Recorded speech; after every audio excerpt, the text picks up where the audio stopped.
小姐早晨，邱小姐早晨，早晨。邱小姐早晨。今年年底仲有成幾筆債未利息到期喎，我哋到時有錢俾㗎。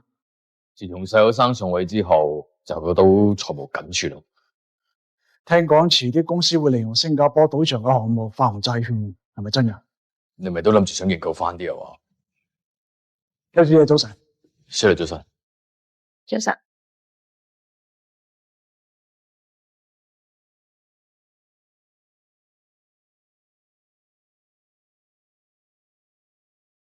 帕洛斯 UG1個鋪位究竟發生咩事啊？尋日有人去帕洛斯商場睇鋪 ，Brian 佢不嬲都唔理商場啲嘢噶嘛，但係佢突然間叫租務部俾 UG1 個 plot plan 佢哋。租務部知道呢啲嘢一向都係你提開嘅，所以冇你嘅同意，佢哋都唔敢應承。跟住咪 Lisa 小姐做咩事啊？邱生怪我冇聽佢睇咗 report， 搞到有啲鋪位到期續租佢都唔知。我不嬲第一時間 send 咗 report 俾佢噶，佢成日都唔覆我。邱生鬧我不負責任，如果有心揾佢，一定揾到噶。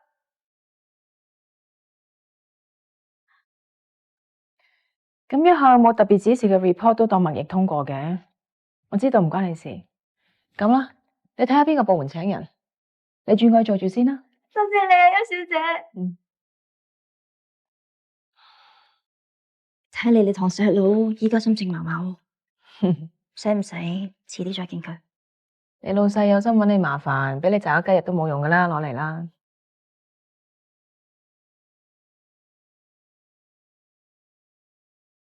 實，你有冇搞錯？帕洛斯 UG 嘅鋪位不嬲都搶手，到期續租都唔同我匯報。我哋休時旗下有咁多租戶，如果我個個到期都同你講，你都嫌我煩啦。爺爺就係知你忙，所以先將商場業務嘅嘢交俾我管理，就係想我幫輕下你啊嘛。冇錯，酒店嘅商場係由你管理，不過你要記住，我哋休時旗下所有嘅酒店業務都係由我呢個 CEO 負責，包括你嘅商場在內。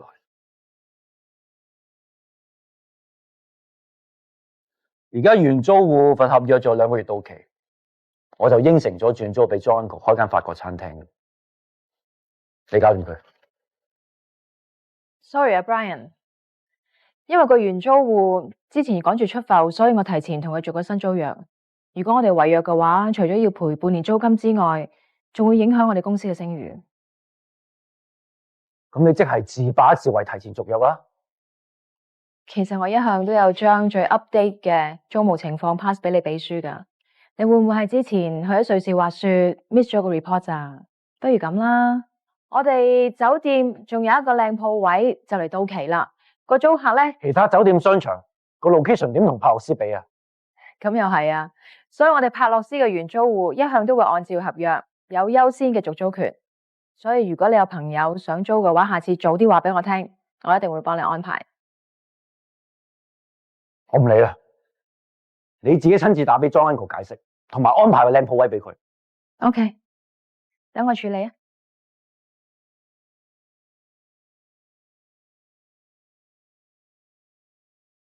咁你即刻幫我約帕洛斯 UG1 個原租戶晏晝上嚟簽新約。知道。記住唔好話俾班人聽，我哋未正式簽約噶。我識點做噶啦，真係難為 Charlotte 嚟啦。都慣噶啦，又唔係第一次。咁又係，如果你唔係咁做，優時嘅商場業績點會屢創新高啊？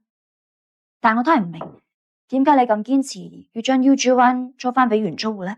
因為我哋商場都已經有幾間同類型嘅餐廳啦，再開多間類似嘅，咪就係造成惡性競爭。同埋人哋幫我哋租咗咁多年，又啱啱使咗筆大錢嚟裝修，咁樣趕人走，我覺得對人好唔公平咯。明白，都係你諗得周全。係 Brian 做嘢衝動啫。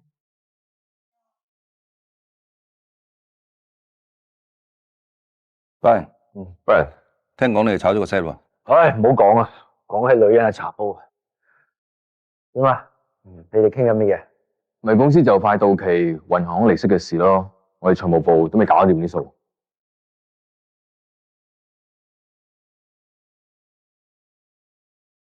邱先生，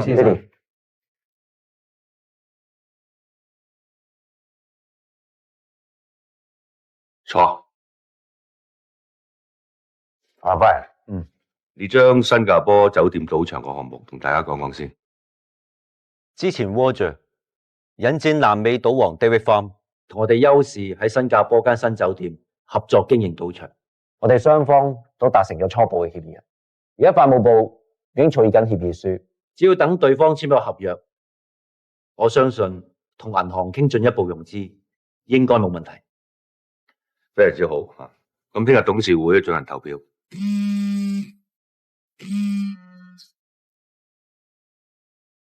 喂，咩事啊？開緊會啊？哦，OK，知道。咩事啊？爹哋？阿華提早今晚翻嚟。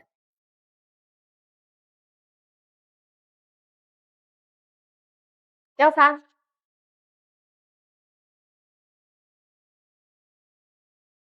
唉，仲諗住趁阿爺爺同班老友喺歐洲玩，嗱嗱聲過咗賭場提案。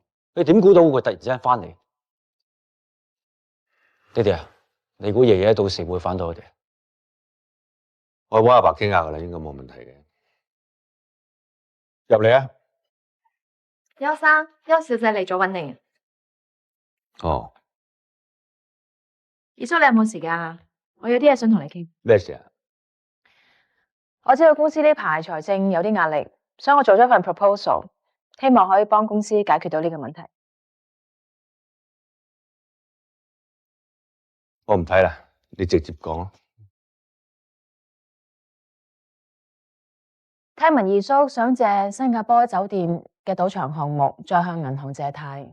我知道二叔咁樣做係想盡快幫公司解決到財政問題，但我哋大家都知道，其實爺爺不嬲都唔贊成優視涉足賭業，我係驚爺爺佢會唔中意啫。哦，呢個你唔使擔心嘅。爺爺不嬲都明白事理，知道我哋優視面對緊財政壓力，佢應該唔會反對。就算真係過到爺爺嗰關，或者銀行肯借錢俾我哋，但係長遠嚟計都係解決唔到個問題㗎。以債還債，咪盞雪球越滾越大。呢方面我梗係知道啦，但係我而家覺得咧，賭場嗰個提案係一個最好解決嘅辦法嚟。其實我都諗咗一個風險比較低啲嘅辦法，就係將新加坡酒店嘅其中一棟改為 service apartment 出售啊。好易，你喺公司裏邊咧，只係負責商場嘅管理，集團嗰啲事務咧，我有分數噶啦。講開商場啊，班，你之前唔係同我提過 John Uncle 佢喺珀洛斯酒店嗰度睇到個鋪位嘅，但係後尾冇租到俾佢，到底點解？哦，爹哋啊，呢一層問 Charlotte 啫，佢最清楚。因為個原租戶想續約，所以我要幾時嘅事啊？今個月頭。Brian，但係你同我提起嘅時候係上個月喎。冇錯，上個月尾。咁即係話係你應承先嘅，咁點解唔租俾人呢？但係我哋已經續咗約噶啦，如果違約咧，我哋要賠錢噶。咁呢個係你要解決嘅問題嚟。嗱，再講下，Brian，佢係我哋公司嘅 CEO 嚟嘅，佢嘅承諾即係我哋集團嘅承諾，所以所有決定咧應該以佢為準。我處理，我出翻去先。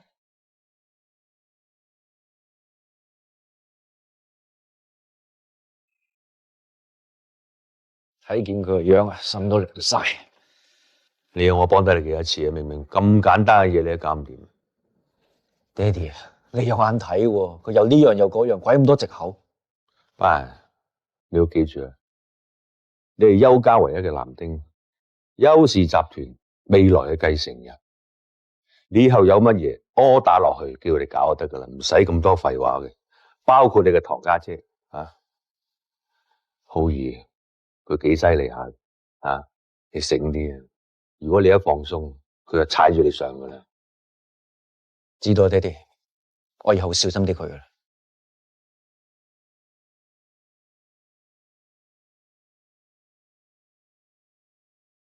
快手啲啦，老爺翻緊嚟噶啦。快啲啦！大家咧今日要留心啊！一陣間咧，我哋會俾一個驚喜嘅 homecoming party 老爺，所有嘢咧都一定要妥妥當當，絕對唔可以馬虎噶，知唔知？係大少奶。好啦，去做嘢啦。二少奶，細少奶。嗯。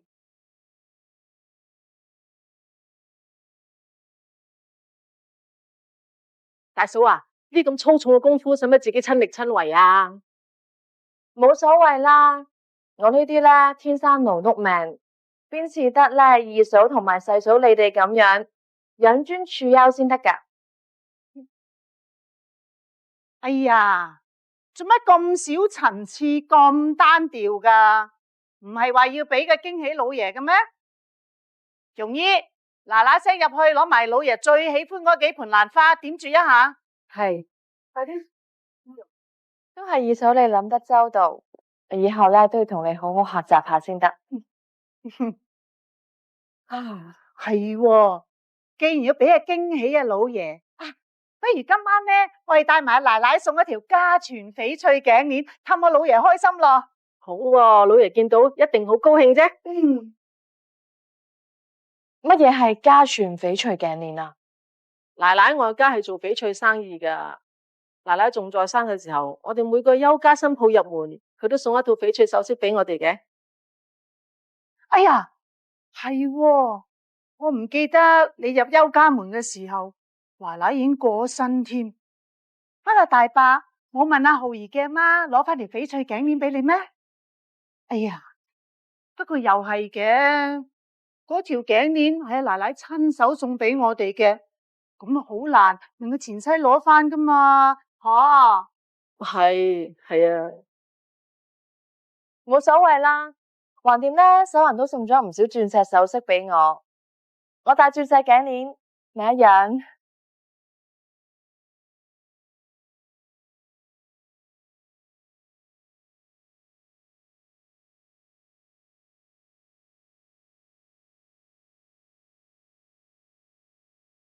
爺爺，你咁難得同班朋友去歐洲玩，仲以為你會玩多幾日添，點解突然間翻嚟嘅？哦，我見有啲攰，咪早啲翻嚟咯。係啦，爺爺唔喺度，公司冇乜嘢啊嘛。聽電話。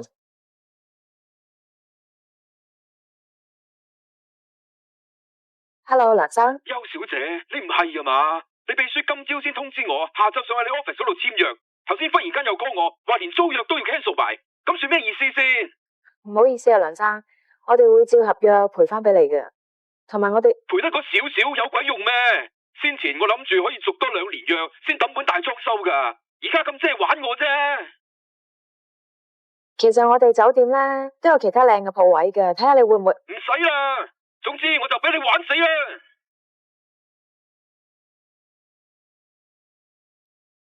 咩事啊？冇嘢，小事啫嘛。做生意係咁噶啦，多多少少都會阻滯，你當係累積經驗。爺爺自從安排你做商場業務總監，商場業務就屢創新高，爺爺有眼睇嘅。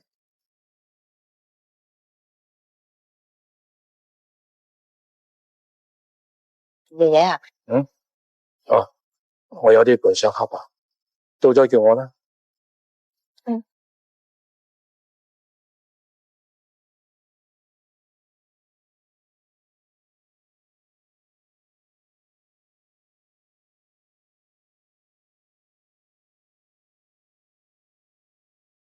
Maria， 你啱嚟去地牢個酒窖度咧，揾呢個年份嘅酒，揾多幾支。今晚我要請大家飲吓。係大少。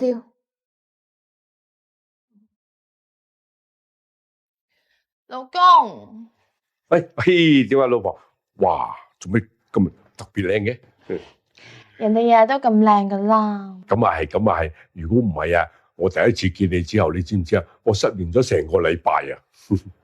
得把口啊你，老公啊，你有冇發現咧？我今日少咗啲乜嘢啊？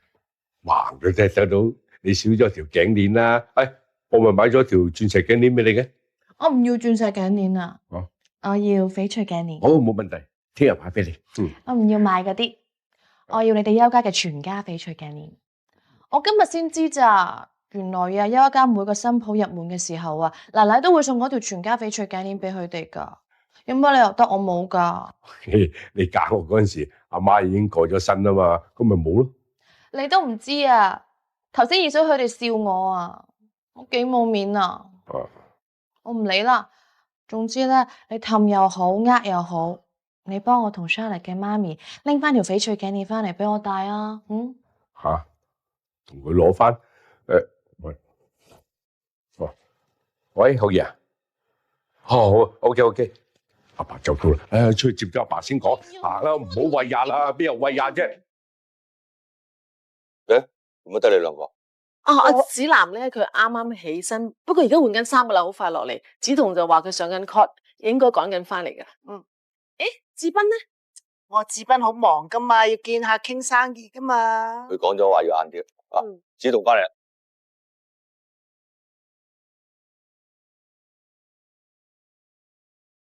媽咪、大媽、爹哋，所以啊，我啱接到佢嘅電話，佢同阿爸就到噶啦。都係 Charlotte 有心啊，親自去接老爺。咦，爺爺仲未翻到嘅？子南，你起身啦？咁晏先出嚟，好在阿爺未到啫。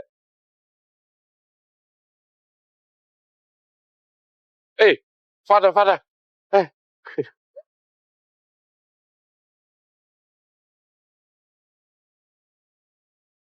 阿爸，老爺，爺爺你翻嚟就好啦，我好掛住你啊！都好掛住你。呢排仲有冇玩到三更半夜啊？哦，戒咗酒咯，行啦。係咪先？戒咗酒？哇，未聽過。今日戒咗酒。想吸啊？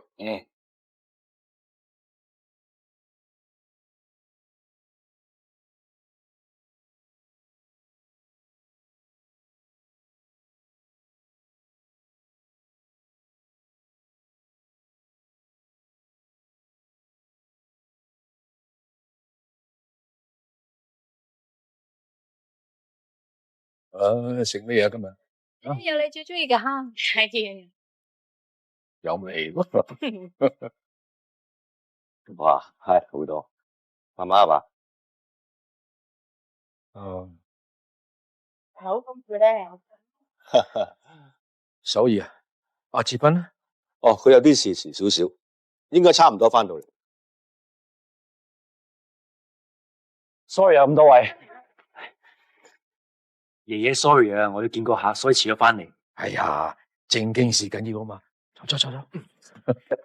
爹哋，阿飛，首爾啊，我唔喺度嘅時候，公司冇乜嘢啊嘛。阿爸你放心，一切都好順利。係啊，爺爺啊，新加坡酒店嘅地盤都就快動工啦。阿爸，自從班人佢接任咗 CEO 個位之後咧，真係幫輕咗我好多。既然公司冇乜嘢，咁啊最好啦。老爺啊，你咪漏咗阿 Charlotte 先得噶，佢係優士啊，老公都有勞啦。我不嬲對浩兒都好放心嘅，正所謂家和萬事興，優士有今日，都係全靠一家人通力合作，大家要惜福啊！知道？知道，老爺。阿爸，你講得真係啱啦，我哋大家飲杯，祝我哋大家繼續和和氣氣、開開心心，祝我哋優士衝出亞洲，邁向國際。入杯。Cheers。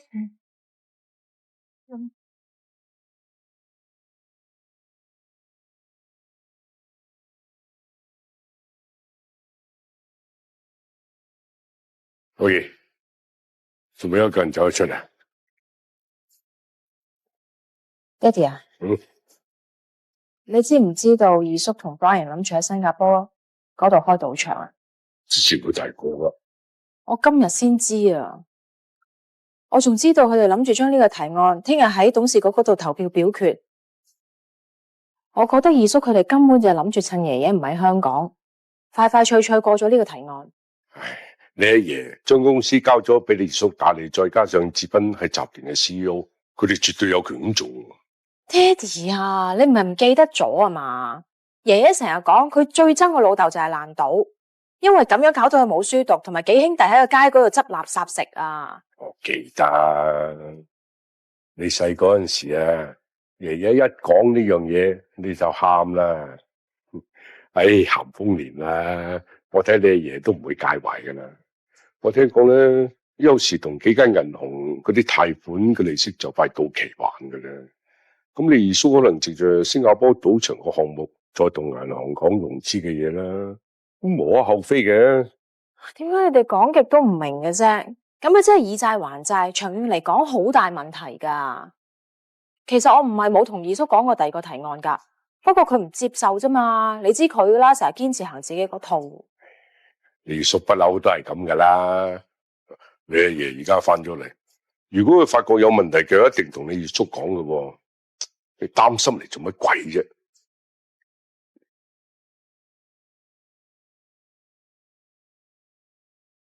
喂，係啊，哦，唔係咩大問題。我諗住聽日咧再上 Dr. Koo 你嗰度做多次檢查。係啊，哦，好，見面再講啦。OK， 拜拜。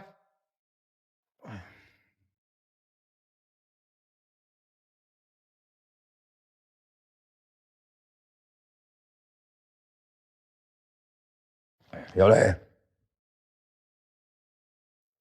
阿爸，你得唔得？你答咗我先。而家我哋休氏係咪面對好大嘅債務危機？要搞到開賭場先至可以向銀行借貸還債啊？阿爸，你點知㗎？浩兒話俾你聽。你以為浩爺唔同我講，我就乜都唔知咩？我而家仲係休氏集團嘅主席，識得咁多董事。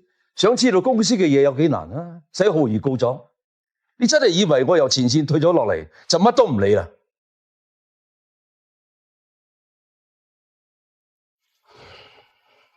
阿爸，我知道你一向都唔中意賭業，但係今時唔同往日啦，經營賭場已經成為全世界一門旅遊娛樂嘅事業嚟，佢可以幫助我哋休氏嘅酒店業務帶嚟好巨大嘅利益。只要我哋今次嘅賭場項目落實咗，咁我就可以揾銀行嘅融資。另外，我已經計劃咗發行我哋休氏嘅債券，進一步去籌集資金嚟到發展我哋嘅未來。你唔使講啦，我當然知道，而家開賭場同當年嘅開大檔好大分別。但你知唔知啊？開賭場會連累好多人家破人亡噶。當年啲爺爺就因為爛賭，搞到我同啲叔伯細個冇書讀，日日去街邊執垃圾，捱到餓。你明唔明啊？首兒，你有冇諗過，而家公司嘅財務狀況點解會面臨咁大嘅壓力呢？係嘛？今時今日所有嘅大企業啊，都係靠融資嚟到加速佢自己嘅發展嘅。而家做生意為求嘅係多元化，冇人會將所有雞蛋放喺一個籃裏邊噶嘛。況且我哋休家亦都唔會永遠只係做酒店業務噶。咁唔係可以不顧一切盲目擴張噶嘛？首兒，你就太急進啦，搞到自不學埋你嗰套。你以為隻船大就冇事咩？鐵達尼號夠大啦，出啲事上嚟啊，只要死嘅人更多。阿爸，既然你將休氏交甩俾我，你係咪應該信任我嘅判斷呢？如果唔係，我最多將休氏交翻俾你啦。係咪我同你講咗佢就唔得啊？好啦好啦，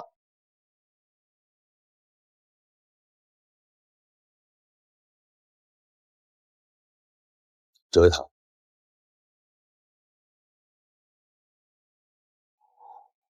阿爸，我真係好希望你可以好好咁考慮下。仲有，聽日喺董事會裏邊，你先聽聽其他董事有咩意見先，好嘛？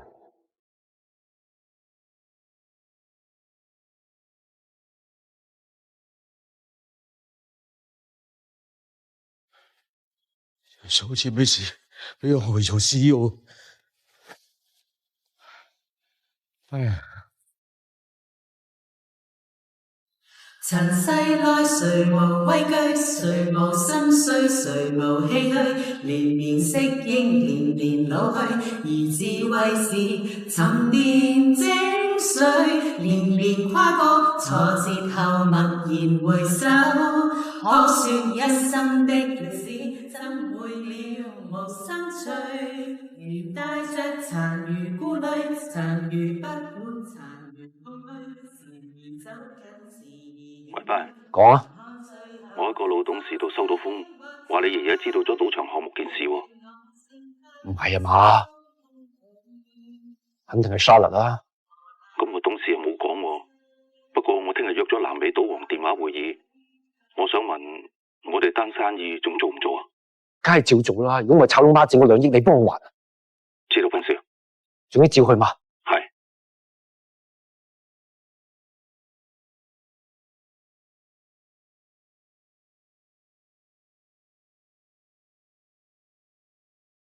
阿高大狀你真係好犀利喎，一早識穿控方證人講大話嘅。辛苦你啊，真連續3日3夜睇 CCTV 咁先揾到證據咯。大話時話，咁你又點樣識穿佢講大話咧？片屋橋，你係話每次講親大話個鼻都會變長嗰個片屋橋？證人個鼻有長咗咩？你知唔知一個人其實講大話陣時，潛意識即係會以為自己個鼻會變長，所以會不自覺咁摸下個鼻。喺初審嗰陣，我數過啦，個證人摸咗成28次，仲唔係講大話？原來咁樣。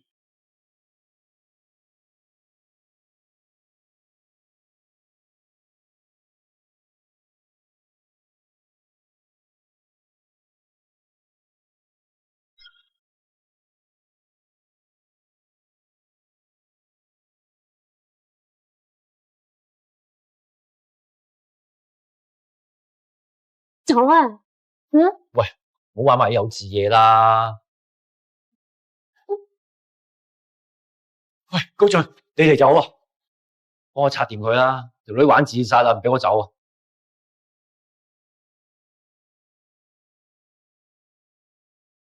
喂，我哋話到先啦。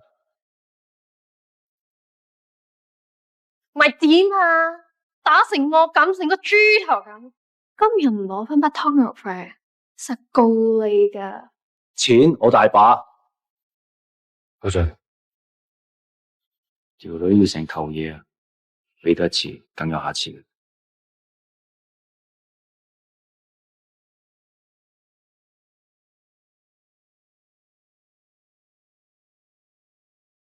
你做咩臭我袋啊？好大陣味喎！根據香港法例134章危險藥物條例，任何人管有或者服用危險藥物，一經定罪，最高會被判處罰款200萬同埋監禁7年。大我啊！而家得我一個隊草咩？佢教我隊我，仲隊嗨咗啊！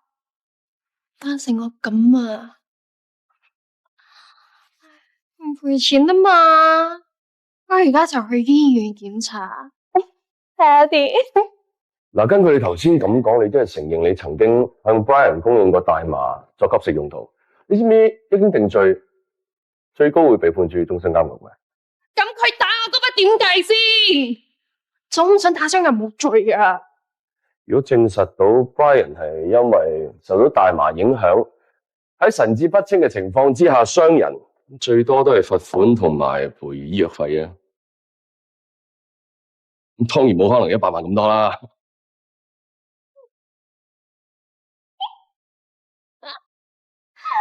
好嘢，算我唔好彩啊！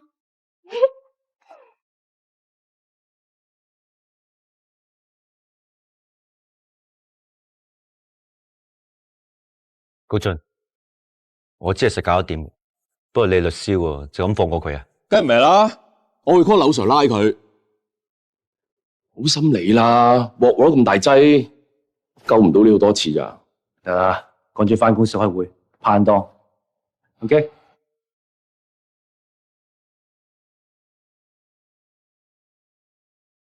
咁梗係啦，我哋一向以大股東嘅利益為大前提噶嘛。係啊。喂，林伯，咁樣投票靠晒你哋咯喎，嚇，唔該晒啊。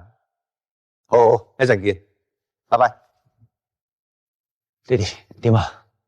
林伯陣間董事個會議會唔會企埋我哋呢邊啊？而家多埋阿林伯佢哋個幾票，賭場項目應該會大票數通過。咁即係而家剩低就係睇爺爺取態。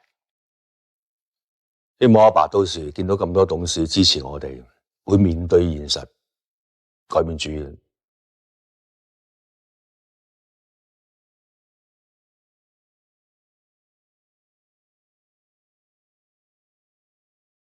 爺爺架車準備好啦，你行得未啊？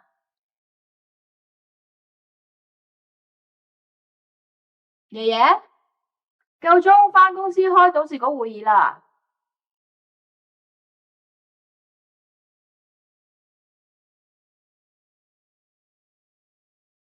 爺爺，爺爺啊！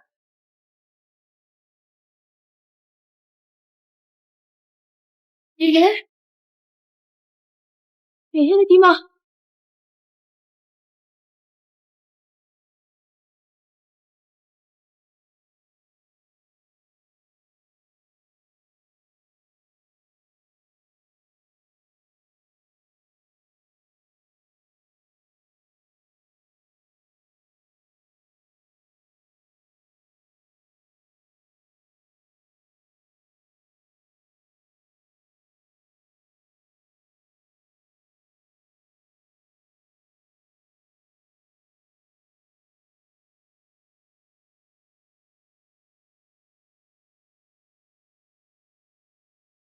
？Doctor Cool，爺爺醒返未啊？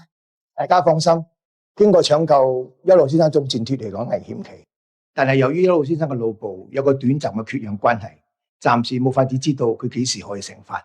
咁點解我阿爸突然間中風嘅？至於一路先生突然中風嘅原因，初步懷疑同佢個腦部血管阻塞有關，不過仲要作進一步嘅詳細檢查先可以知道。老爺琴日仲有講有笑咁，又會咁突然嘅？早前你哋提過，尋日一路先生啱落機，晚黑係飲咗啲酒，呢啲都有可能引致佢中風嘅原因之一。唔該醫生，唔該晒。唔該晒醫生，唔該醫生。死啦！爺爺會唔會醒唔返㗎？大家利是，冇亂咁講嘢。佢都係關心阿爺爺啫，你話佢做咩咧？你一人少句啦。大家放心啦，爺爺吉人天上，一定會冇事嘅。可能有人講錯嘢，激親爺爺咧。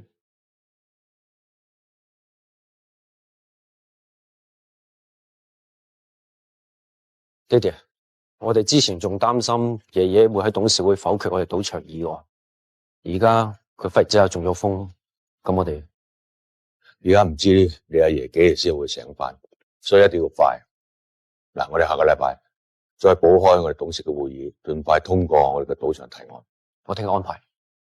爹哋啊，咩？唔係阿爸有咩事嘛？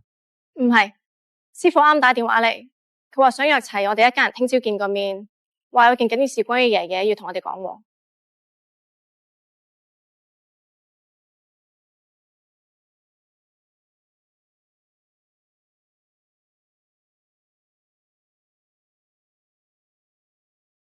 湯律師，手英，係邱太，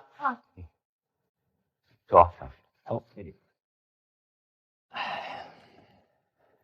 唉，有咩緊要事要我哋全部人都到齊啊？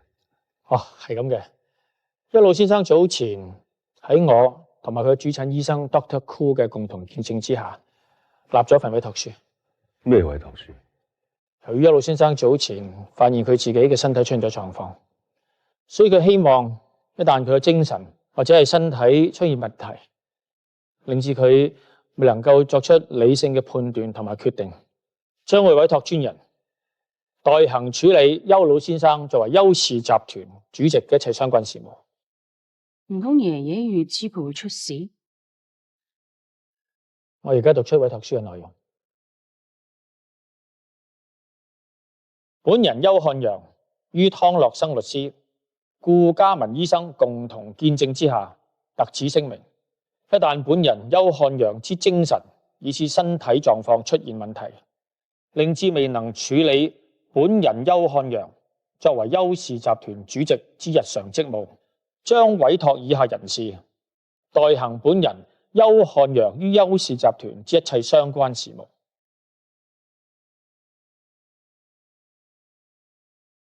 至於呢一位嘅受委託人，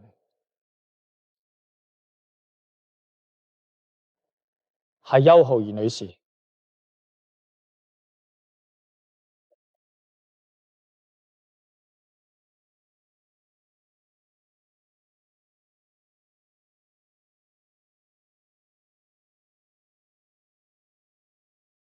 湯律師，頭先你話我阿爸之前身體有事，咁啊幾時嘅事？其實邱老先生大約1年之前證實患咗阿茲海默症，亦即係腦退化症。由於初時嘅病情比較輕微，仲可以用藥物控制住，所以佢冇同你哋講啫。咁份委託書係幾時立？大約6個月之前，即係爺爺確診之後。呢層大家可以放心，當日係經由邱老先生嘅主診醫生 Dr. Koo 見證住邱老先生嘅認知同埋判斷能力都冇問題，我哋共同見證邱老先生喺委託書上邊正式簽署嘅。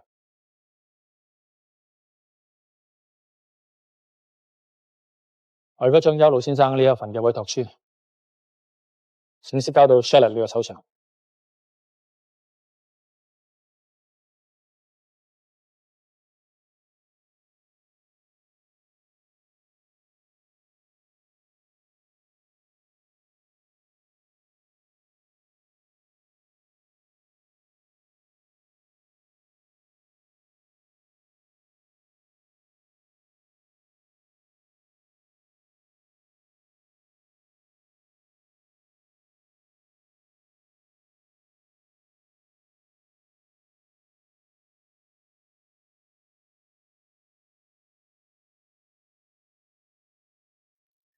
你話嗰個老爺有冇搞錯啊？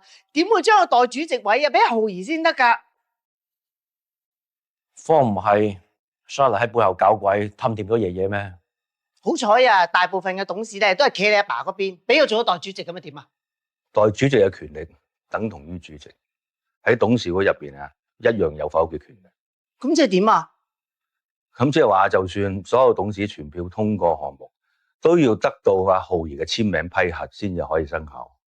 佢以後一定會針對賭場項目。賭場項目可唔可以落實，關係到我哋邱氏所面臨嘅財務危機。跟住落嚟要應付浩兒嘅話，我哋每行一步都一定要諗得清清楚楚，不容有失。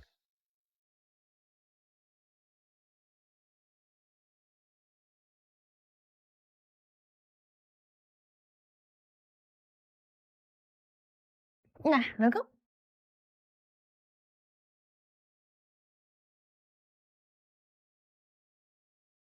Charlotte 啊，而家做咗邱氏嘅代主席，你細佬嗰兩仔爺唔 like 就話啫，你做乜揦口揦面咁嘅啫？你唔明噶啦，阿爸嘅思想咧就好傳統，全家人都知道重男輕女，無端端俾阿浩兒做代主席，唉，都唔知佢咩葫蘆賣咩藥。Charlotte 咧一直咁撲心撲命咁樣為公司，而家終於有出頭嘅一日。你做爹哋啊，應該要戥個女開心至係。話唔定呢 Charlotte 唔知用咗啲乜嘢招數氹掂老爺。好亂急啊！因為傳咗出去，啲人當真嗰陣時係大件事。得啦，話時話啦，而家 Charlotte 啊大權在手啊，你有冇諗過喺邱氏爭翻個位？你咪搞啊！有志唔在，攞夫離身，我而家幾疏乎啊！你同 Charlotte 明明係兩父女，性格咧又會差天共地咁都有。老公啊，你後生嘅時候咧，冇諗過爭翻邱氏嘅話事權嘅咩？講真啦，我真係唔介意阿爸交間公司俾阿秀儀。啊，你睇下呢幾年啲財政壓力幾大啊！佢係我細佬嚟噶嘛，個樣都老過我，幾辛苦咧。我又唔同咧，我日日對住你喎，仲開心過同神仙一齊啊！聽你而家笑翻咪好咯。我不嬲都冇喊過啊，可以笑的話就唔會哭。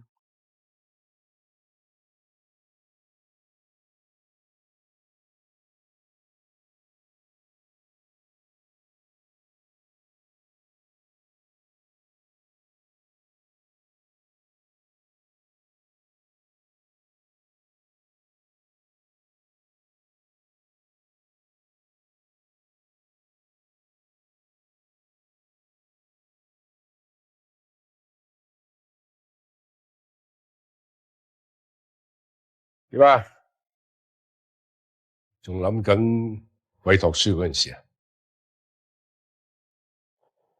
原來爺爺1年前已經發覺自己有問題，但我竟然察覺唔到喎。呢份人咁硬淨，我睇佢怕我哋擔心咯。係咧，其實你知唔知點解你阿爺要揾你做受委託人？佢之前冇同你講過咩？冇啊，我到呢一刻都諗唔明發生咩事。我睇唔明。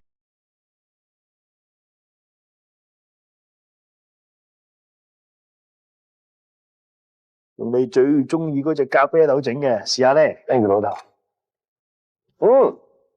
話說人咁多間咖啡，都係老豆啲手勢最啱口味。唔使賣好乖啦，你貪呢個唔使俾錢嘅咩？哇，兩仔你講呢啲喂，係啊，你有冇聽講阿邱老先生中咗風入院啊？有冇去探佢啊？未啊，我哋今朝先知。你唔係咁冇心肝啊嘛？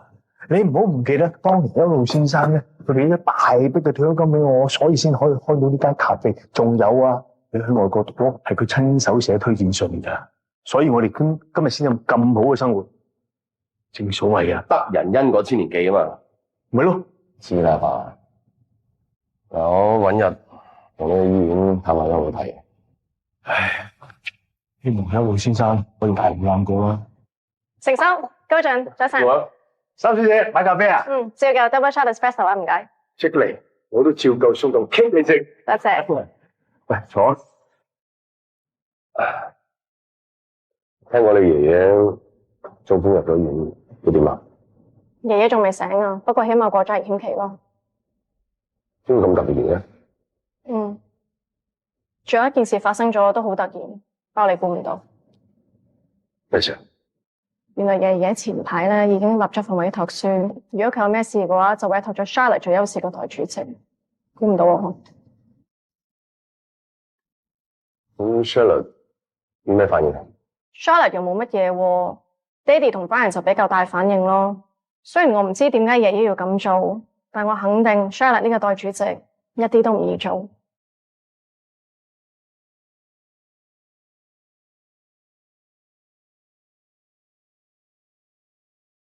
我宣布，根據主席邱漢陽先生嘅委託書指示，由現時開始，由邱浩儀擔任我哋集團嘅代主席。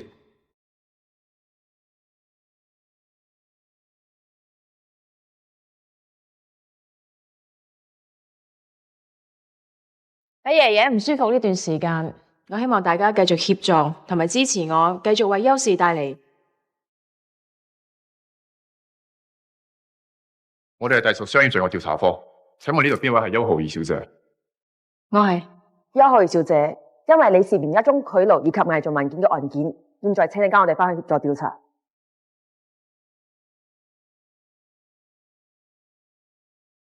我哋接到舉報，指邱浩儀小姐你涉及一宗賄賂及偽造文件案有關。根據資料顯示，你祖父邱漢陽先生最近因為中風入院，加上早前被鑑定患上咗阿茲海默症。所以根據事前立下嘅委託書，委任咗邱浩儀小姐你成為邱氏集團嘅代主席。請問係咪有件咁嘅事啊？係啊。根據案中另一位相關人士嘅供詞，我哋有理由懷疑邱漢陽先生喺簽署呢份委託書嘅時候，佢嘅精神狀況其實已經出咗問題。但係據我所知，喺我爺爺簽呢份委託書嘅時候，佢個主診醫生 Dr. Cool 係在場見證嘅喎。我頭先所講嘅案中另一位相關人士，正正就係主診醫生 Dr. Cool。其實邱老先生喺簽署委託書之前，佢嘅認知同判斷能力早已經出現咗問題。既然係咁，點解你仲要喺份委託書上邊簽署見證？因為邱老先生喺簽署委託書之前嘅2日，我手機收到個短信，話只要證明邱老先生喺簽署委託書之前嘅精神狀態係絕對正常嘅，就會俾1000萬我。因為早期我炒窿做孖展，需要一大筆錢嚟補倉。咁你哋有冇查到收買 Dr. Cool 嗰個係邊個啊？由於案件仲喺調查當中，我可以講嘅嘢暫時就係咁多。但係我唔係好明呢件事點解會同我扯上關係咧？既然呢份委託書嘅新確證出現咗問題，咁最大嫌疑嘅，梗係因為呢份委託書而得益嘅人，亦即係邱浩儀小姐你。咁有冇人可以證實到 Dr. Koo 講嘅嘢係真有其事先？佢向警方提出提供手機短信以及銀行入賬記錄。咁你哋查唔查到究竟係邊個 send message 俾佢，同埋邊個過錢俾佢啊？邱小姐似乎胸有成竹咁喎。呢啲係 common sense 嚟嘅啫。如果真係我做嘅話，我都唔會用我自己嘅電話 send message，唔會用我 account 去過錢啦。關於呢方面，警方會再作深入調查。我可以講嘅係，關於 Dr. Koo 講嘅嘢，我係一無所知。但係我覺得喺我爺爺中風之前，我唔覺得佢精神狀態有啲咩問題。不過如果你哋警方係需要我協助調查嘅，我隨時都會合作嘅。點解咁大件事，你唔嚟問下我先，自把自為就叫法務部去報警咧？爹哋，Dr. Koo 喺法務部自首，法務部通知我，咁我身為 CEO，唯有揸正你做。咁 Dr. Koo 佢有冇證據可以證實係浩兒指使佢做咧？喺成件事入邊 ，Charlotte 係最大嘅得益者，唔係佢，仲有邊個？咁即係話，你搞一場大龍鳳出嚟，你根本冇辦法可以煮死浩兒。我冇諗過要煮死佢啊！我淨係想份委託書失效，佢做唔成代主席。你冇諗過要煮死佢？咁即係話呢件事係你安排啦。喂，我錯你幾句，你咩都講晒出嚟。你知唔知你而家咁做係妨礙司法公正，分分鐘要坐監㗎？爹哋，呢層你放心啦，Dr. Koo有痛腳俾我揸住，佢唔夠膽爆我出嚟。唉，其實你想阻止阿浩兒做代主席個位，有好多辦法。不過你而家揀咗嘅係風險最大、代價最高。你點解咁冇腦嘅咧？我明白啦，爹哋你講得好啱，我下次會注意。總之話俾你知，呢單嘢咧，你做得乾乾淨淨，唔好有臭味。如果唔係，你爹哋我都幫唔到你，明唔明啊？明白。浩爺都唔知會唔會有事，又唔復機，又未翻嚟。老公啊，你係咁呻都冇用噶，Charlotte係錄完口供咧，自然會復你機噶啦。錄咩口供錄咁耐先得噶？佢而家涉嫌賄賂同埋偽造文件啊！唉，都唔知會唔會出事添。放心啦，可能係誤會嚟嘅啫。如果佢冇做過嘅話，實唔會有事噶。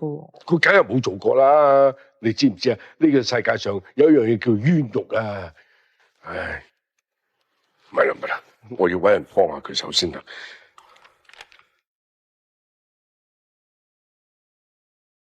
麻煩晒你啊，Tom Uncle。爹哋又係嘅，大驚小怪，協助調查啫嘛。賄賂同埋偽造文件絕對唔係小事嚟㗎。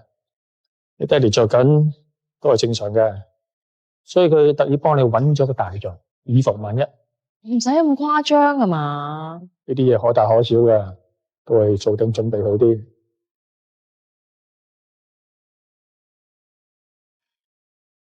唔該。係。啊？就係呢位啦。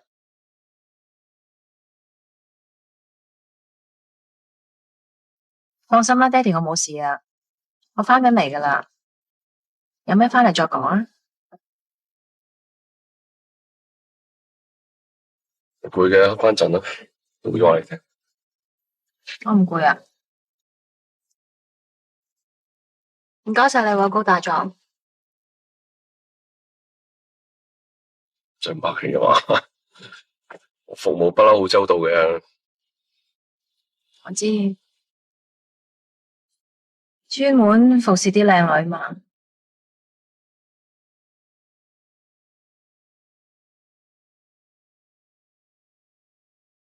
係我爹哋叫你接呢單 case 噶。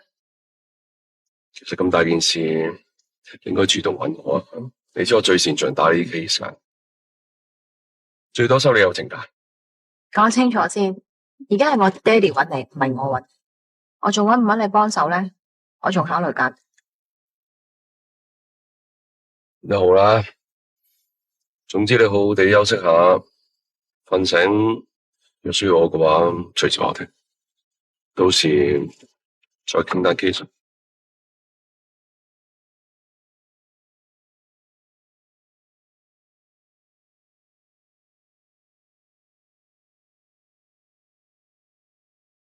係，浩兒點啊？你差人冇嘢啊嘛？喂，如果有嘢，我投訴佢哋。而家咩年代啊？唔通屈打成招咩？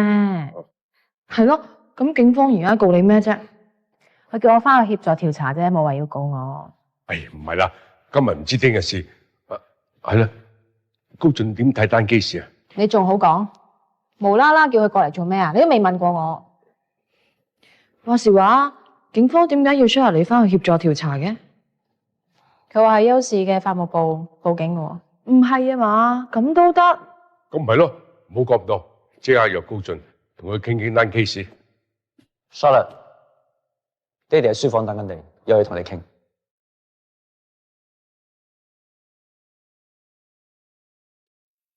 點解要暫停浩兒代主席嘅職務啊？阿子彤，你同大伯同埋浩兒解釋清楚先。因為 Charlotte 俾警方調查，牽涉到爺爺份委託書嘅真確性。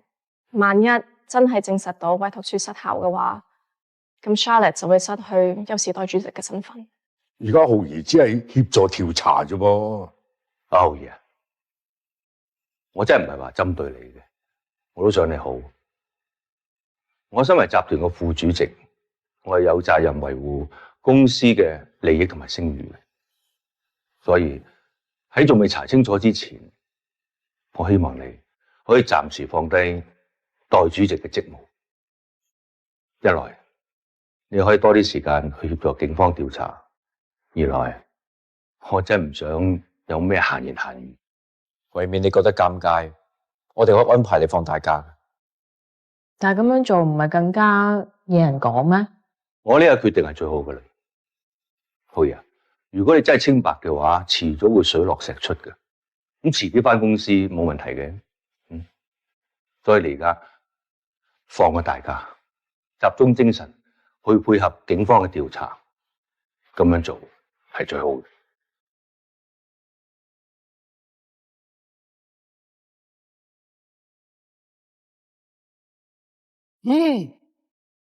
唔使自己出門口啦。嘿，阿姐啊，唔好咁勞氣，飲杯茶啦你。飲咩飲？點解唔勞氣啊？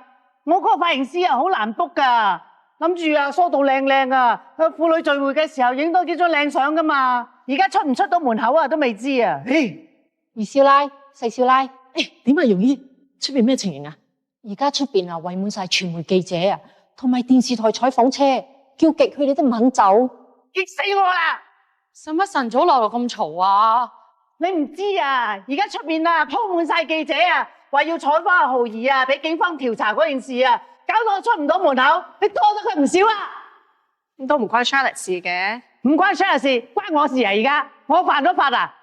阿姐啊，你又唔好咁講，我哋都冇證據證實係浩兒做噶。唔係佢出蠱惑啊！我啊唔相信老爺啊會委託佢做休士代主席。你估老爺啊老人痴呆啊？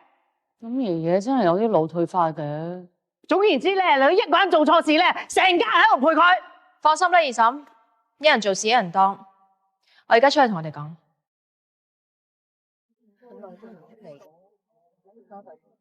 邱兒嚟啦，快啲！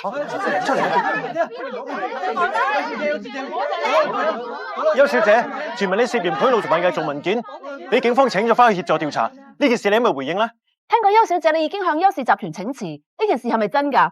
有傳言今次向警方舉報邱小姐你嘅係你哋公司嘅法務部，咁係咪真係表示邱小姐你同你屋企人嘅關係出現咗問題呢？好多謝咁多位傳媒朋友嘅關心，亦都好多謝大家俾個機會我喺度交代翻呢一件事。首先要澄清嘅就係我同屋企人嘅關係一直都好融洽，從來都冇任何問題發生。第二就係我仍然係邱氏集團嘅代主席，暫時只係因為一啲私人嘅理由放緊大假。第三，由於呢件事係涉及司法程序，所以我唔方便向大家透露太多，但我會盡力協助警方嘅調查。等到有調查結果之後，大家自然就會知道成件事嘅真相。最後，我都好明白，大家傳媒朋友都有職責在身，但我真係唔希望因為我呢一件事影響到我屋企人，對佢哋造成不必要嘅困擾。我有進一步嘅消息，我一定會主動向大家交代清楚，希望大家見諒，辛苦大家啦。邱生，我已經 send 咗新加坡酒店嘅賭場項目嘅協議書俾 David Fang，就連投資有關賭牌嘅首期訂金已經過咗數，只要等對方簽好晒所有文件，我哋嘅賭場項目就可以正式開展。OK， 你出去先。係嘅，邱生。拜。係份協議書所有嘅細節你睇清楚，冇問題啦嘛？放心啦，爹哋，所有嘢我跟足晒，只要等 David Farm 簽完份協議書，全部嘢搞掂。OK。總之今次啊，絕對唔可以有咩甩漏，賭場項目越快搞掂就越好。到時啊，阿浩兒就算甩咗身，都冇我哋負咯。佢自己都一身蟻，呢啲官司隨時拖1年半載。就算俾佢做翻代主席，個賭場項目已經翻唔到轉頭。喂，你要記住，其實今次你行呢步棋非常之危險嘅。如果俾差佬查到多得酷，佢俾教工嘅話，浩兒一定唔會放過你。我知啊，爹哋，以後有咩事我都揾你商量先。至於多得酷，你放心，我會做得乾乾淨淨。係啊，最好啊，爹哋。我翻出去先。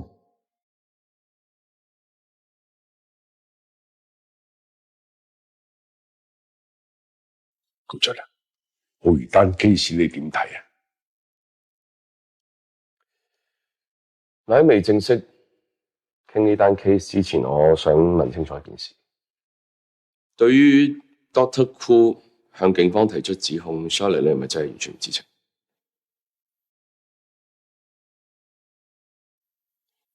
係咯，浩兒，你有咩苦衷唔怕講噶？我實企喺呢邊撐你嘅。唔係爹哋，你都以為我收埋 Dr. Koo 隱瞞爺爺嘅精神狀況啊嘛？唔係，我唔係唔信你，我只可以講，我真係冇辦法證明我自己係冇做過。而家 Dr. Koo 認佢俾人收埋，隱瞞爺爺簽委託書嗰陣時嘅精神狀況，而喺成件事裏邊，最大嘅得益者就係我，呢個係客觀嘅事實，我亦都冇得否認。高進，咁而家點算？冷豪，你又唔使咁擔心住嘅。根據香港法例，係要控方證實被告有罪，唔係被告證明自己無罪。更何況而家警方都未正式落 charge 指控 Charlotte， 咁好明顯未有足夠證據。其實就算警方嗰邊唔告我都冇用啦，只要而家嗰個委託書係出現咗疑點，二叔佢哋都可以拎住呢一點，唔俾我做代主席。係做唔做代主席唔緊要啊，而家最緊要咧證明你冇犯過法啊！我梗係要證明我自己係清白啦，但我最緊要證明嘅就係爺爺之所以委託我做代主席，係因為我嘅能力啊，而且佢係經過深思熟慮，而唔係因為佢精神狀態出現問題，一時糊塗下嘅決定啊！我睇過晒手頭上嘅資料，其實除咗 Dr. Koo 佢口頭上講嘅，根本冇任何嘢可以證明到 Charlotte 係有收買過 Dr. Koo。所以而家我哋第一件事要做嘅就係證明邱老太爺喺簽署份委託書嘅時候，佢嘅精神狀況係完全正常，咁再推翻晒 Dr. Koo 所有口供。係，但係而家我阿爸仲昏迷緊啊嘛，點證明啫？邱老太爺喺簽署呢份委託書嘅時候，我相信現場仲有另外一個人係做見證。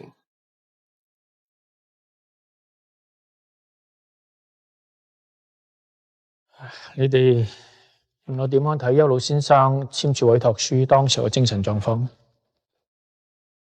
我唔係呢方面嘅專家，驚我嘅睇法喺法庭上邊唔能夠作準。湯大狀，其實我哋唔係想要你上庭作證。由於警方已經將 Dr. Koo 列為重要證人，咁我哋唔方便接觸，所以我哋想知道湯大狀你嘅睇法作為參考。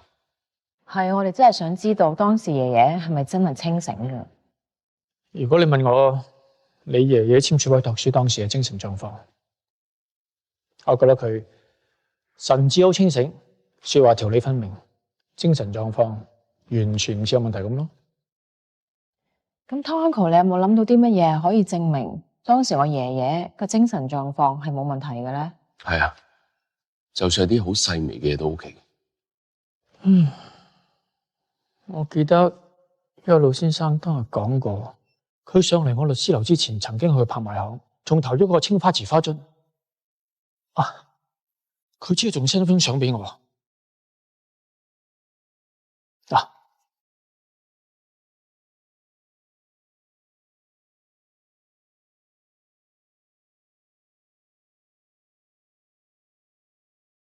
你睇下，好明顯，爺爺喺拍賣行嘅時候精神狀態係冇問題嘅。我都問過嗰日陪你爺爺拍賣行個經紀阿鐘叔，佢都咁講，仲話你爺爺出嫁嗰陣時都幾果斷，仲有你爺爺 send 俾湯撞嗰幅相，都有鐘叔現場幫佢哋影。佢有咩需要嘅話，隨時可以出嚟做證。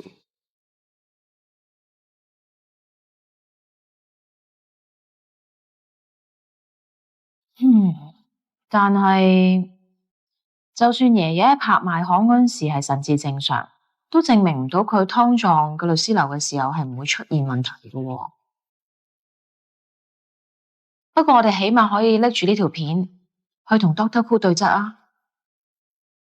只要證實到 Dr. Koo 份證供有疑點，就有機會。Sorry。喂，啊？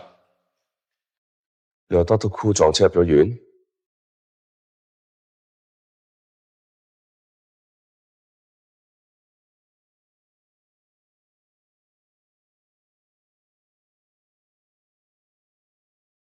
醫生，病人而家點啊？傷者因為撞車意外啦，送嚟急救室嘅。好明顯咧，佢頭部咧係受到嚴重嘅撞擊，以致咧個神志係有啲迷糊嘅。你問佢啱發生咩事啊？身在何處啊？佢完全咧係問非所答嘅。冇彩，佢其他傷勢咧唔算嚴重。咁轉嚟 ICU 病房之後咧，我同佢做咗個測試，發覺佢勉強可以記得翻自己嘅名字啦、佢嘅職業同埋家庭狀況，其他嘅事咧佢完全咧記唔翻。所以我初步懷疑咧，傷者係因為個腦部啦受到劇烈嘅震盪，腦神經受損而引致失憶嘅。失憶？唔係啊嘛？咁幾時可以恢復啊？呢層好難答你，因為好似傷者咁嘅情況啦，有啲會好快啦完全康復，但係有啲咧可能永遠重拾唔到記憶。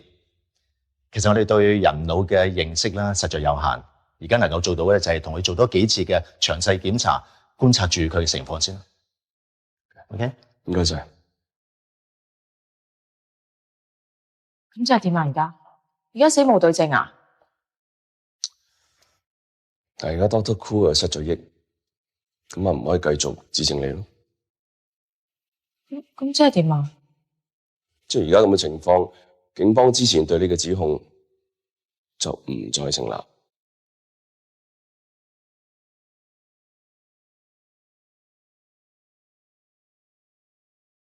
喂，你老老實實同我講，係咪你揾人去撞 Dr. Koo 嘅？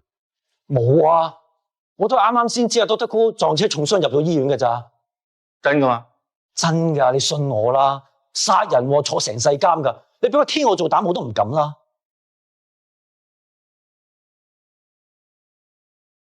爹哋啊，你諗下啦，我收買得 Dr. Koo 屈阿 Charlotte， 我揾人撞死佢，咪即係替放生阿 Charlotte， 我邊有咁戇居啊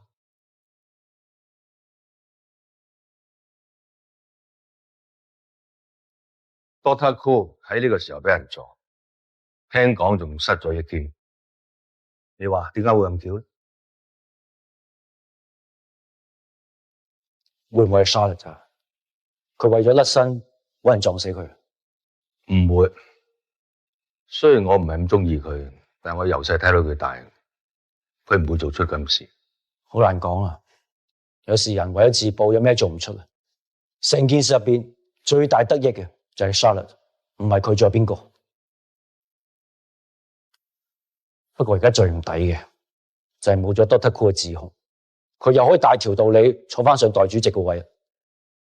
雖然 Doctor Cool 佢而家唔可以直接去主寫浩兒，但係之前嘅指控仍然存在嘅。只要我哋揸住呢點，質疑你阿爺嘅委託書嘅可信性，咁就有排搞。佢想坐翻代主席個位冇咁容易。咁你請我飲酒當律師費啊？我啱啱收到警方通知，佢話因為 Doctor Good 失咗憶，唔可以出庭，單 case 暫時擱置，直至另行通知為止。咁好，一天過實，飲啊！你有冇聽清楚我講咩㗎？係暫時嘅咋，即係話如果 Doctor Cool 恢復翻記憶，又查過㗎啦。放心啊，有經驗呢啲情況唔會發生。單 case 最終就要不了了之。你咁肯定？首先 ，Doctor Cool 失憶又好，恢復翻記憶都好，係咪真嘅？得佢自己知，冇人可以證實。亦即係話，就算佢聽朝一瞓醒恢復翻啲記憶，我哋都可以提出質疑。都係嗰句，疑點你歸於被告，我絕對有信心可以幫你打落佢。你都唔明我諗乜？仲有咩問題 ？Doctor Cool 失咗憶係唔可以出庭指證我，但係同樣佢都證明唔到我係清白㗎。咁即係我成世都要孭住呢個嫌疑啊！而最緊要嘅就係，因為咁樣我可能出任唔到代主席啊！可唔可以出任優視代主席對你嚟講真係咁重要？呢個係爺爺交俾我嘅任務，我一定要做好佢。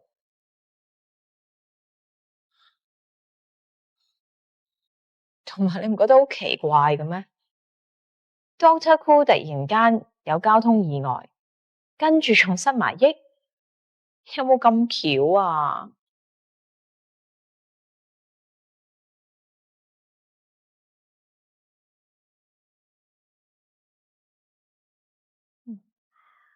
？Charlotte 今次甩爛咧，老公你安樂晒啦。唉，總算鬆咗口氣啦。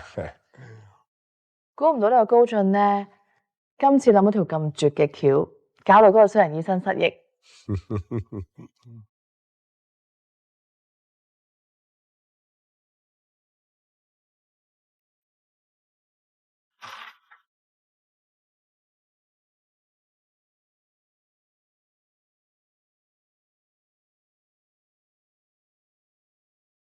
冇事嘅，唔使驚。我已經計準咗角度同力度，撞你唔死嘅。有人想同你傾兩句。Doctor Cool，你冇事啊嘛？根據之前嘅協定，嗰1000萬醫藥費已經存咗入去你太太嘅外國銀行戶口度。咁真係行得通嘅咩？放心啦，只要你腦震盪失咗憶，咁你就唔使冒住妨礙司法公正嘅危險出庭幫人做假口供，絕對係一個明智嘅選擇。老公，你嗰1000萬嘅醫藥費咧，簡直係抵到爛啊！為咗盡少少做老豆嘅責任，錢就算得乜嘢啊？但係今次啊，益咗嗰個衰人醫生咧，俾佢食咗2家茶禮不特止啊，仲可以保外就醫。唉，算啦，最緊要浩然冇事咪得咯。今次單案就解決咗啦，但係點樣肯定咧？你細佬會俾阿 Charlotte 做代主席啊啦？我仲有後着，唔到佢唔肯。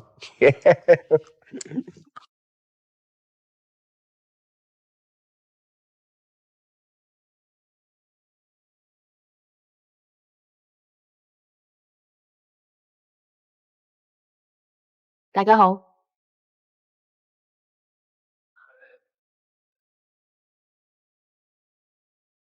浩兒啊，之前委託書嘅事，警方已經撤銷咗控罪啦。而家既然水落石出咯，我希望你唔好放喺個心嗰度。嗱，咁我哋以後就繼續同心協力，完成你阿爺交俾我哋嘅任務。放心啦，二叔，我一定會盡我全力，唔會辜負爺爺對我嘅期望。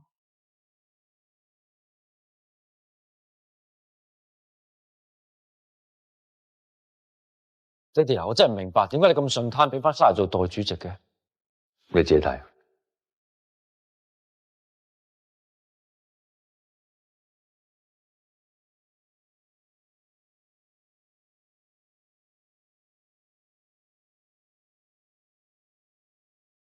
我喺度要向邱浩然小姐致歉。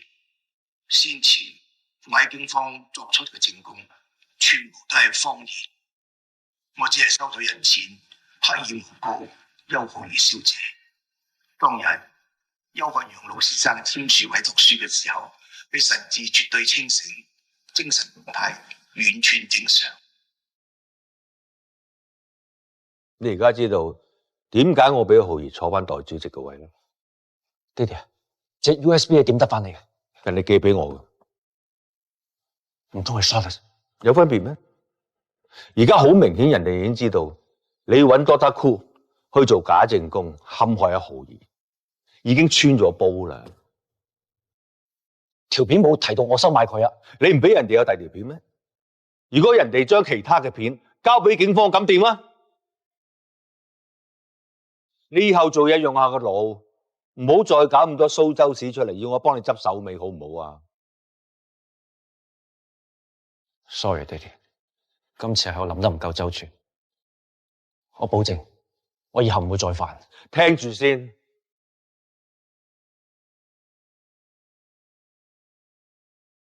咁而家 Charlotte 做翻代主席，以後佢又唔知耍咩手段嚟阻撓我哋嘅賭場項目嘅。而家阿爺喺醫院，大部分嘅董事都支持我哋嘅，我諒佢都搞唔到咩花樣出嚟。Dr. Cool 移民英國，聽講佢一早已經申請咗移民，今次就話去睇病，所以提早飛過嚟。佢梗係驚俾人識穿佢扮失憶，走都走唔切啦。總之而家唯一嘅證人就冇埋，呢單 case 都查唔到落去。所有嘢都咁巧合嘅吓。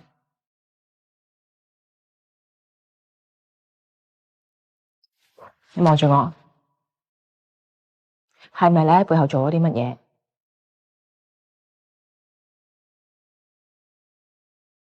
嗱，我就係知道有咁嘅情況，對你嚟講係一個最好嘅結果。你要幫我有好多辦法㗎。你律師嚟㗎，你知唔知咩叫妨礙司法公正啊？嗱，如果 Dr. Cool 上到法庭做假證供，咁就真係妨礙司法公正。咁而家暗中有人幫佢阻止佢犯法，我都可以接受啊！我死唔信你唔俾錢佢，佢都肯咁做咯。我真係冇俾錢佢。OK？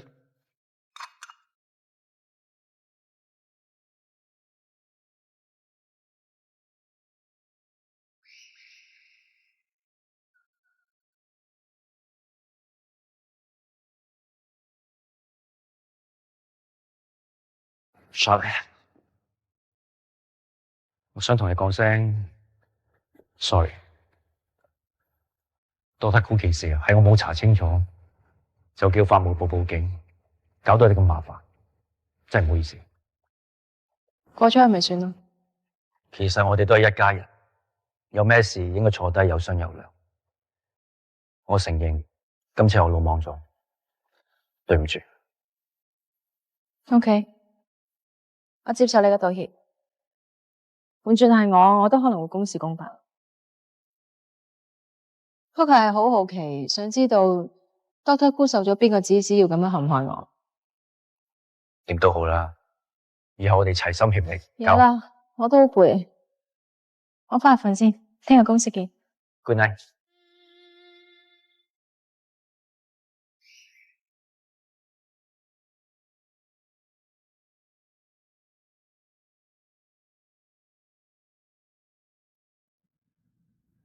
爺爺啊，其實點解你會揀我做手委託人，幫你睇住優視嘅業務嘅？我諗唔止我，全屋企同埋全公司嘅人都好想知點解。我無啦啦坐咗呢個位，梗係有人會唔高興啦。佢哋每日都喺度諗緊點樣拉返我落嚟。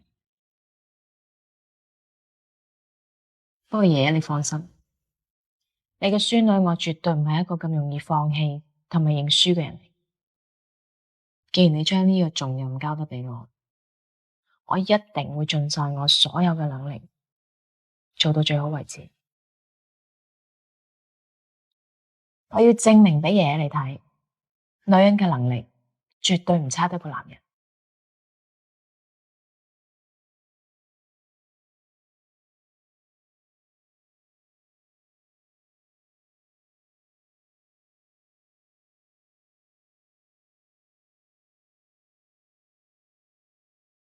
大家早晨。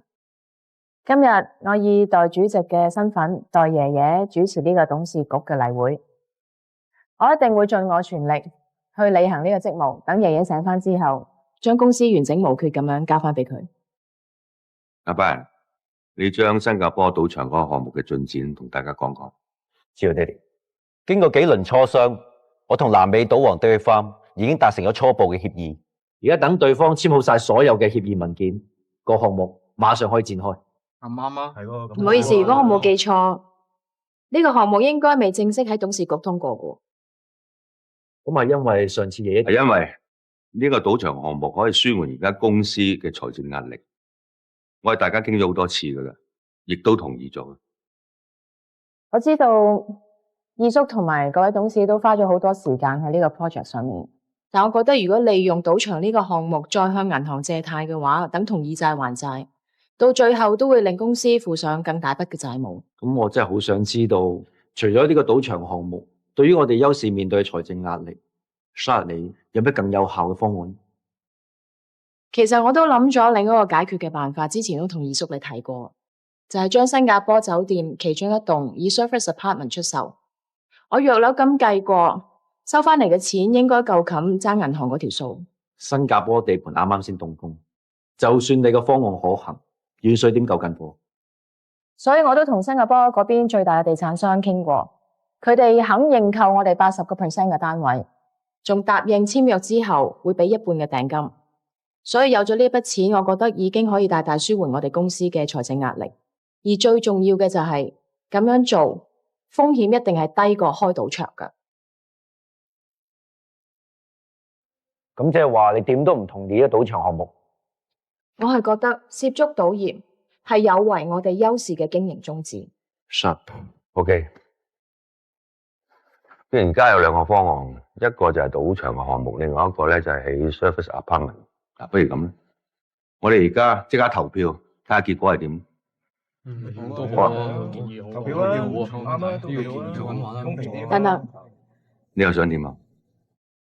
我想問下代主席，除咗有投票權之外，係咪仲有否決權㗎？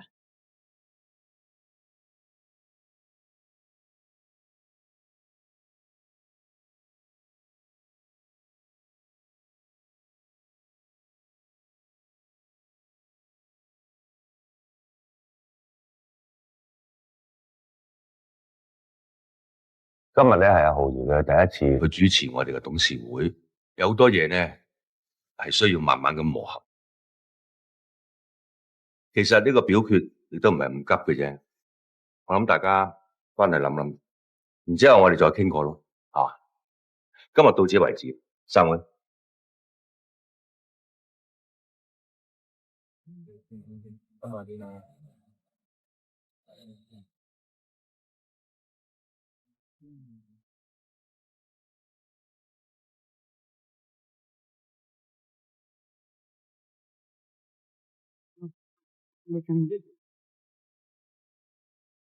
姐，哇，大媽你做得咁 fancy 嘅，你今晚有約啊？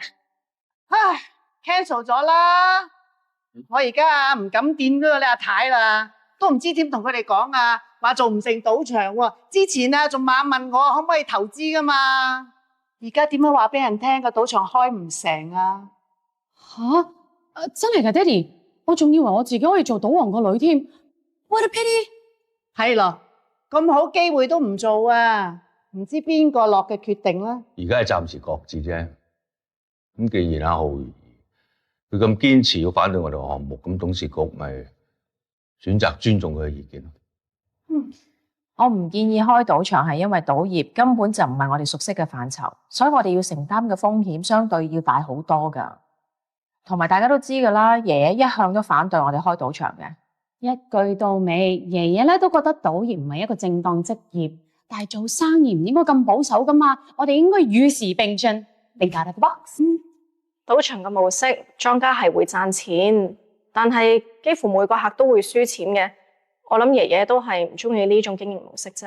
啱啊，又唔係邊一樣生意賺錢就一定要專做嗰門生意嘅。老爺咁憎賭業啊，可能係